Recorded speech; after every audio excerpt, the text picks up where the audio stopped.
வணக்கம். இன்றைக்கி ஆடி கிருத்திகையும் ஆடி 4வது வெள்ளிக்கிழமையும் கொண்டாடுறோம்.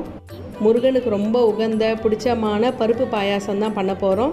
வழக்கமாக செய்கிற மாதிரி ஊற வச்சு வேக வச்சு செய்கிறது இல்லாமல் கொஞ்சம் டிஃப்ரெண்ட்டாக செய்ய போகிறோம். டேஸ்ட்டும் ரொம்ப நல்லாயிருக்கும். எப்படி பண்ணுறதுன்னு பார்க்கலாம் வாங்க. சின்ன கப்பில் 1 கப்பு கடலைப்பருப்பும் நான் கொப்பரை தேங்காய் எடுத்திருக்கேன். நீங்கள் தேங்காய் துருவலையும் சேர்த்துக்கலாம். ஒரே ஒரு ஏலக்காய், ஒரே ஒரு கிராம்பு போட்டு நல்லா அந்த வாசனை வர வரைக்கும் ப்ரௌன் கலர் ஆகிற வரைக்கும் வறுத்து மிக்சியில் நல்லா தண்ணி விட்டு நைஸாக அரைச்சி எடுத்துகிட்டு வந்துடலாம். இப்போ பாருங்கள், அதே பேனில் கொஞ்சமாக நெய் விட்டு நம்ம அரைச்சிட்டு வந்ததை விட்டு நல்லா சிம்மில் வச்சு ஒரு கிளறிட்டேன். இது நல்லா பச்சை வாசனை போகணும். அந்த கடலைப்பருப்புடைய வாசனை, ஏலக்காய் இதோடைய வாசனையெல்லாம் நல்லா அதில் பச்சை வாசனை போக ஒரு கொதி வந்ததுக்கப்புறமா அதே கப்பில் 1 கப்பு வெல்லம் நல்லா கரைச்சி விட்டுருக்கேன்.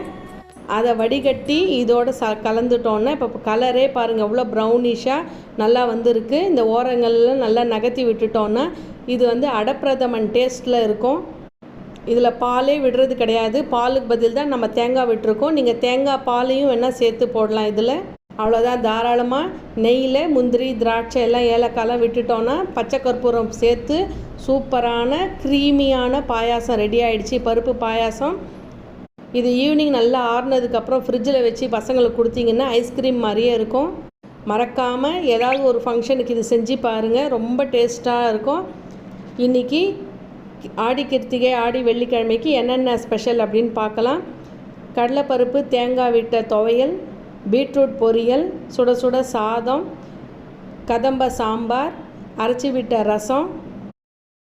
இன்றைக்கி இதோட ஸ்பெஷல் க்ரீமியான கடலைப்பருப்பு பாயாசமும் முப்பருப்பு வடையும்.